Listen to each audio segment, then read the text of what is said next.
Yes, sir. Well, before I ask any questions, do you mind if I suck up a little bit? Do too. Yeah. All of you. Oh, that's okay. As long as I'm included. Okay, great. First of all, I wanted to suck up to Aaron. Well, yeah, but the most important thing is I want to offer my condolences first and foremost. And DPR Jones, just thank you for everything that you've done. You seem to be a tremendous force on YouTube, especially for me. You've changed my life. And Thunderfoot, I think you're too nice. I think you need to be a little more aggressive against creationists, but still, you're the best. I love you guys. Well, that's very kind of you. I'm sure you must be a troll. Dr. Frank is. Yeah, I was not sucked up to at all.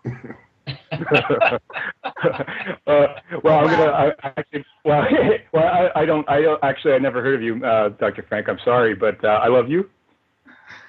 Well, thanks very much. Here's the thing. Okay, I did look up just a little bit about what you do, Dr. Frank, on the internet before I called in. I did have a question about propaganda about green technology and stuff like that, but since we kind of drifted off topic, I wanted to ask you about swabbing your cheeks. I suppose that there are lots of different companies that you can send in your genetic information to and get results back on a chart or something to show where you came from. Although I am fully aware that everybody comes from Africa, thank you, Aaron. I just would think it'd be really interesting to actually have an actual chart that would show my lineage all the way back to African ancestry, because it's unique to me, right?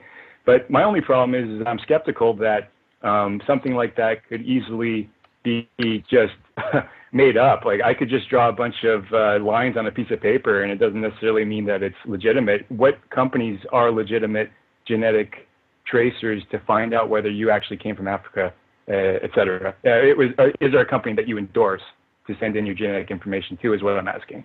Well, you won't get a trace all the way back to Africa. Basically, that's the end of the line. So we all come from there. What you would get is that you would probably have your Y chromosome tested and your mitochondrial DNA. That would give you one male line and one female line. That wouldn't tell you all about all your ancestors, but it would tell you about, one male and one female ancestor. That would give you an impression of sort of the migration patterns that your ancestors had, or some of your ancestors had. But there are companies like 23andMe, I think is a great company, and there are, there's GeneTree. If you want to know about Ancestry, it's probably the best one to go for that. GeneTree. GeoTree. Okay, so GeneTree. Okay, got it. I'm just typing it in as you're talking, so that's good. Okay, that sounds good. Oh, sorry, Arn. Oh, okay. I think I was just seeking to reconnect. Dr. Frank, just obviously, as a matter of interest as to where you originated from, that sort of test is interesting. But does it serve any other purpose, and what purpose? For me, Dr. Frank? Sorry. I would say that it serves different purposes for different people. I mean, I could say for myself, why would I even want to know about my ancestry? Why would I care? But some people, for them, it's extremely important to know that they had an ancestor somewhere in the Caucasus, 20,000 years ago, and then something happened to another ancestor that, there was a small change in the mitochondrial DNA 2,000 years ago somewhere in Scandinavia, and, you have these people coming together, and you have some kind of identity in that. For example, you see it as I describe it in my book. You have a lot of African Americans wanting to know the village in Africa their ancestors came from. Are they able to find that out? No, not really. But they think they are, because there are some companies out there quite illegitimately telling them that they can, see what village they came from. Oprah Winfrey had it done, and then she found out first that she was, I think, Zulu or something, and she went to South Africa, and she erected this school for Zulu children, girls. And then later she found out, oh, well, that test wasn't exactly correct. So she's from somewhere else in Africa. Or, it's all this stuff. But the thing is, it's all a mix. You get just one male lineage if you test your Y chromosome. You test your mitochondrial DNA, you get one female lineage. So it's one man and one woman out of those tens of thousands of ancestors that you have. So it's a strange picture. She didn't go to another school in the next village that she was told that she was. She didn't. All the PR value was gone, right, in the first stroke. But the thing is that for some people, apparently it gives identity. For some reason, I can't explain why. It wouldn't give identity for me. Now let me explain a little bit of that, because I think I probably can answer that one. For me, just as it is important to know what day of the week it is or what hour of the day it is, and it is also important to know where you are on a map. I mean, I'm surprised that people can go about their day when they can't name the 4 states or countries to the northwest, east, and south of them. And that's most people in this area, it seems. They have no idea where they are on a map. I have to know where I am There are states chronologically. outside of Texas? I have to know where I am chronologically. I have to know where I am geographically. I want to know where I am in relation to history, like what events happened before or after other events. I want to know sequentially what order important things happened in. It's just a perspective that I have about knowing where and when I am, and knowing what I am is equally important. I mean, that's why phylogeny is so interesting to me, and it's a strange thing that when people are doing my genealogy, and this is something that my family does because I come from a Mormon family, and they do the genealogy such. I wanted my nationality, my ethnicity to be Norse. I would not have been happy if I had turned out to be, I don't know, Czechoslovakian or Mediterranean. If I was French, or right. Yeah. Right. If something like that, I could deal with Russian, okay, but I wanted it to be Norse, and I was very happy that it turned out that it was that way. Okay, well, that's great, and I'm probably looking at that. I could have probably figured that out anyway, but I don't know why that mattered to me. It's not something I can be proud of. It's a complete accident of birth. It's not like I can take pride of things that great ancestors did 1,000 years ago, as if I was involved in that. But it's a matter of identity, and I think that's all it is. Was that I wanted to have an identity that I could recognize. Yeah, but that's what I mean. That's a personal thing. For some, that's a great need, and for others, it's just, I don't know. Yeah. It's a strange thing. I know people with an enormous amount of genetic diversity. I mean, I know a couple of people, both very, very beautiful people, who are a huge mix of ethnicities. Like this one girl, for example, one of the prettiest women I've ever met, who was a huge mix of Black and Oriental and what you're seeing there is probably what we call hybrid vigor. It's actually a good thing genetically to be a mix, because you get found a lot of the disease. She's definitely got the advantage of the larger gene pool. But the downside of that, I mean, while she is this spectacularly beautiful thing, and you can't quite name what country she's from because frankly she's from everywhere, that kind of deprives her of her identity beyond herself alone, because she can't say that she's descended from these people. She has no cultural identity because she is a mix of everyone. And I don't know if that has any significance. Go ahead. I'm Native American myself, and being part of that mix, not literally, but being part of that culture, being Native means that you were the first peoples on the planet. You were the strongest. You were the best. You were the created, chosen few, and to be part of those people, it's a rare opportunity for anybody to say that they're part of that culture.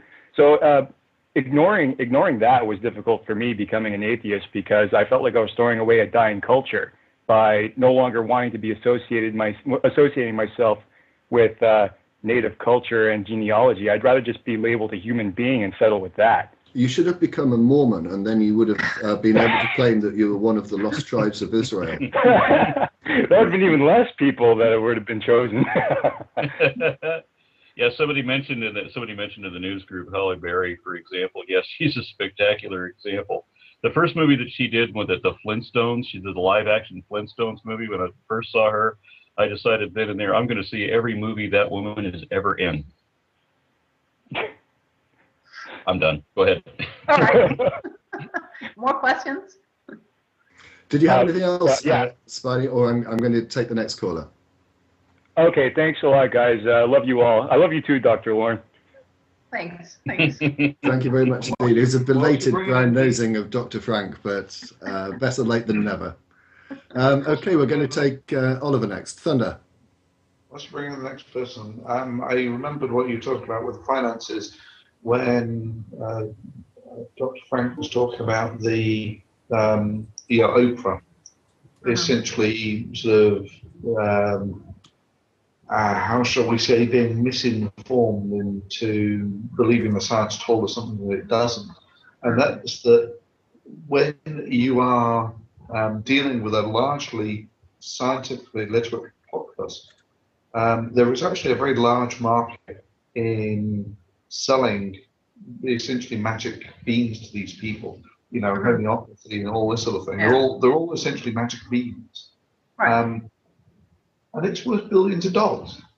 And yet there is no billion-dollar industry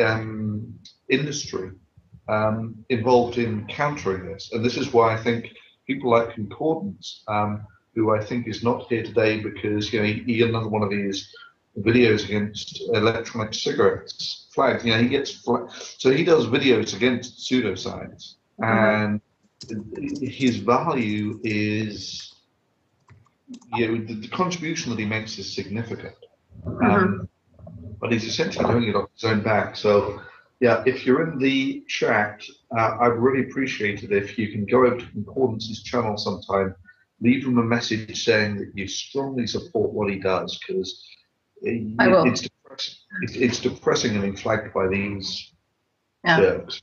So. Yeah, I mean, in Britain, you have people like Ben Goldacre, for example, at The Guardian. Mr. Jones, you would know that. I don't take The Guardian. Oh. So you take the Telegraph? Or the Sun? Good God, no. I might take it to the bathroom with me to use as toilet paper. No, I don't tend to do newspapers. I tend to get my news from the BBC website and Radio 4. Can I just remind everyone, if they would like to join the show, please send a contact request to Magic Sandwich Show on Skype. I've got, I think, 2 more callers after Oliver, so we could well get you in. And seeing as one of them is not responding to me, we might only have 1 caller after Oliver. But welcome to the show, Oliver. Thank you. I'd just like to ask, firstly, this is something I read in the Metro about a year or 2 ago, and it was regarding the intelligence of people. A big factor in determining the IQ of people was said to be the nutritional diet of babies for the first 3 years, and this was because their skulls are still growing, so it was imperative that they get enough proteins to get their skulls to grow. One for you, Dr. Frank, I think. Well, sure, yeah. I mean, determining IQ, what you can certainly do is if you don't have the right nutrition, and when you're growing up, that will depress your intelligence. And we also know that from tons of studies in developing countries, for example, not the right vitamins, not this, not that, and as you say, protein content. You will depress IQ.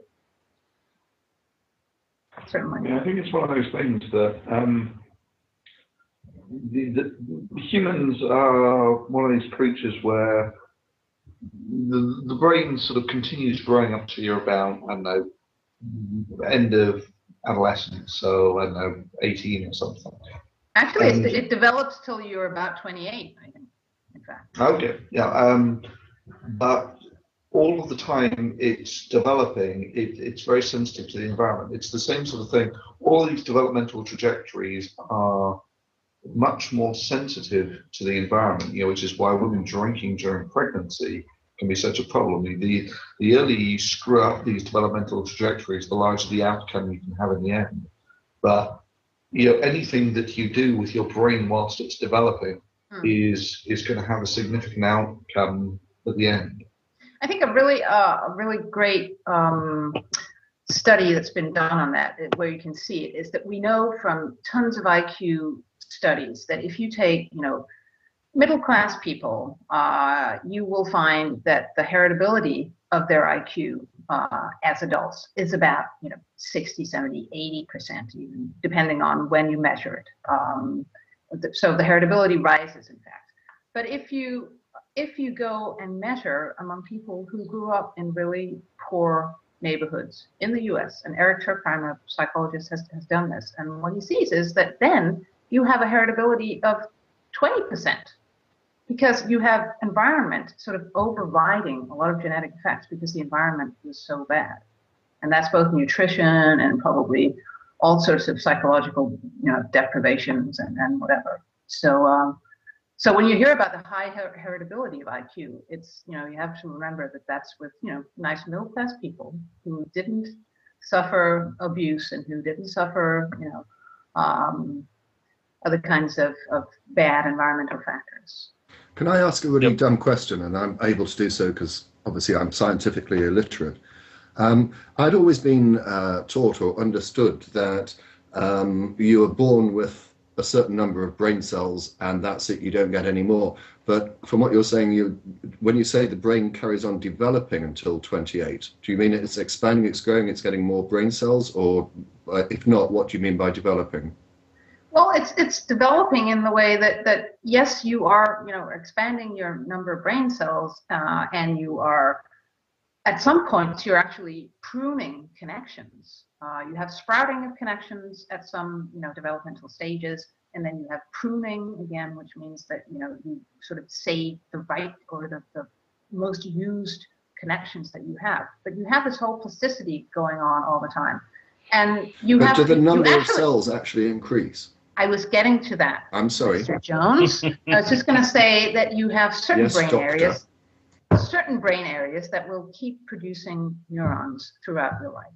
So certain areas of the hippocampus, for example, the dentate gyrus, will produce neurons all the time. What happens in depression is that production of neurons seems to go down, and you have a smaller hippocampus. And maybe the reason that antidepressants work is not that they, it's not about just upping the serotonin level. It's about getting that neurogenesis in the dentate gyrus going again. So representing Americans in general and Texans especially, I have a question for a neuroscientist as well. It has come up in the chat room about the validity of IQ tests. Now I have to preface the comment, or the question rather, that as I was growing up, there was a great deal of controversy over how accurate or valid or applicable IQ tests were. I don't know how much they've improved. We don't really understand. And I would think that we probably don't really understand what we're measuring to a really credible degree. In other words, we're putting maybe a linear measure on something that can't be measured in a linear scale, perhaps. Could you explain, for those of us who have no idea about the validity of the IQ test, what it is, so we have a better understanding of it?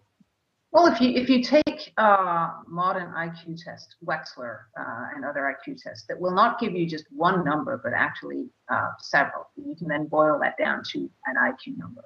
It seems to be measuring a real thing. If you go back to what Thunderfoot was saying about predictability, you can actually predict a whole lot from IQ numbers. It seems to be one of those factors in the social sciences that predict the most about your life, in a way. It's not that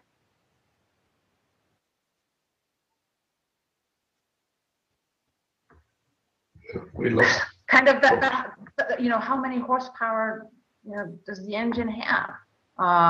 It's about efficiency of information transfer in areas of the cortex, for example. So it's how good is your brain at problem solving and pattern recognition and that sort of thing. Is speed of processing measured there? What you see if you do brain scans, MRIs of people solving certain problems, for example, solving problems that are in IQ tests, you see a really interesting difference between, just medium IQ, or say 100, and high IQ, 130, for example. That when they did those measurements the first time, they thought that they would see more activity in the more intelligent brains in certain areas. What they saw was that there was much less activity overall in the high IQ brain, because in some way it's easier to solve those problems. The transfer of information in the cortex seems to be more efficient, which makes sense. Yeah, that would explain why calculus causes me physical pain. Yeah, exactly. You get a headache, right? No, but it's a difficult area. It seems from tons of research that there is a real phenomenon there. There is probably a kind of, you could call it a G factor for general intelligence, that is sort of an underlying phenomenon, and that determines what we would call intelligence. And all those people who will tell you that, oh, you just sort of arbitrarily measure that people are good at solving these types of problems. Would you say that my estimation was wrong? Would you say that my estimation was wrong then, that the rate of your intelligence was based largely on the speed at which you could solve these problems? Processor speed apparently is not a factor of that. It's probably, well, it's not just the speed, it's also, what problems can you solve? Okay. So, I mean, the archetypal problem here would be chess. And the majority of people who tackle chess problems, it's a question of memory, not problem solving. So it's familiarity with types of problems that you can generically solve using an existing sort of but your memory, problem-solving framework. Your working memory capacity also goes into your IQ. There are a lot of factors that go into it. Some of these tests you also measure what is your working memory. I mean, how big is it? How big is your RAM? In a way. Does that help, Oliver? Yeah, thanks. Was there anything one else? More question, but sorry? Yeah, I was going to ask secondly about psychopathy, because I had been under the impression for quite a long time that people were born psychopaths, that it was just a brain malfunction that was from out of the womb. There was just a line I read in a book recently on serial killers which said that babies who aren't held properly, the neural pathways don't develop in the brain, and that's the reason that psychopaths don't have empathy. Oh, it's more or less what I was saying earlier, that the developmental trajectory is that there are anything that you do while the brain is growing will have a larger effect than anything you do once it's reached maturity, which is why traumatic events in childhood are much more devastating than in adulthood.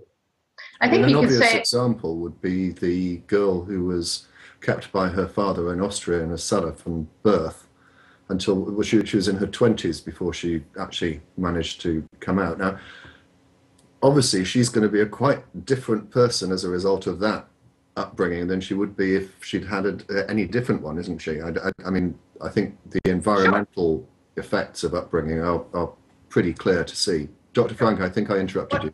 Yeah, you did. I think what you can say about psychopaths is that it is probably a brain malfunction that you can be born with or that you can acquire. And we don't exactly know what it is, but we know that it involves not being able to have real empathy, so actually feel what the other person is feeling. So you might know exactly what they feel, sort of in a sort of systematic way or an unfeeling way, but you don't really care because you don't have the right connections between the brain areas that will sort of make you simulate the other person's experience. And that's why if you have a psychopath that's high IQ, he'll probably go on to be a CEO of something. If you have a psychopath who's low IQ, you'll end up in jail. Because if you can calculate what other people are feeling, but you don't get hurt yourself from, hurting other people, then you're at an advantage in a population, which is the scary thing. And there is this sort of test for psychopaths, isn't there? That you can sort of weave the questions into corporate questionnaires, and apparently there's this thing that a disturbing number of CEOs are psychopaths. Yeah. Or that test is pretty controversial. Robert Hare, I think, developed it, and there's a great book on it by this British journalist. I can't remember his name. Well, when I hear things like that, I'm instantly sort of skeptical, but it does seem, if you like, the natural environment that you'd expect such people to be predispositions drift towards. Yeah, but it's clear that you will find a lot of psychopaths in prison, but you will also find a lot of them at top level organizations. Yeah, I mean, it's sort of expected that people with certain predispositions, like pedophiles, will tend to go towards the PV League or whatever, or people who like controlling others will go into jobs like policing. But what you said about, it was interesting what you said about babies being held, for example. You don't necessarily turn out a psychopath by not having that proper social contact. But what you see is that, for example, children like the kids we saw in orphanages in Romania who had not had real human contact for a number of years since they were babies, never developed their oxytocin system. So they will never sort of experience, Can you explain to the ignorant people like me what that system is? Yeah, so oxytocin is a hormone. Emotion. Yeah, it's what you get when you feel the emotion of you like other people, or you get attached to other people. You get a squirt of oxytocin. But if you don't develop that system that's supposed to answer that squirt of oxytocin, you don't feel it. So you will never ever be able to develop normal relationships with people, because you just don't feel that it's worth anything. You don't get anything from it. And this is the thing, because the brain is a sort of one-off trajectory, you either develop it before maturity. You don't develop it once you get to maturity. The brain has some plasticity, but it's basically, if you don't get it in the developmental stage, you don't get it at all. It's even like language, for example. If you grow up among wolves, Absolutely. you can never attain language. So don't choose wolves as parents. It's not a good idea. It's hard to keep up. The idea that you can never teach an old dog a new trick is kind of valid in relation to humans in situations like that. I mean, people cannot develop the ability to speak. Is that what you're saying? Yeah. It seems to be the fact. And just to bring it to the full circle, this also ties in with one of the points that I was making earlier, which is once you actually get to this sort of level of maturity, you don't have the sort of dynamism to change after that. This is why the change is much more taken up by the young people than the old people, because once the brain sort of, I'm going to use the word crystallized, its level of plasticity goes down. Yeah. Oliver, anything else before I kick you? That's all, thanks. I'd just like to say thanks for having me on. And Lorna Frank, very enjoyable book. Chapter 4. That is the most beautiful book I've ever seen. What a brown noser. Which book was that, Lorna? Tell us about it. Oh, it has the wonderful title Mindfield. It is also known as the Neurotourist, which is the mass market, paperback edition. So, wonderful book. That was delightful. It has a whole chapter on religion. We're not talking about religion. It was delightful to see that she finally got her suck up. Yeah.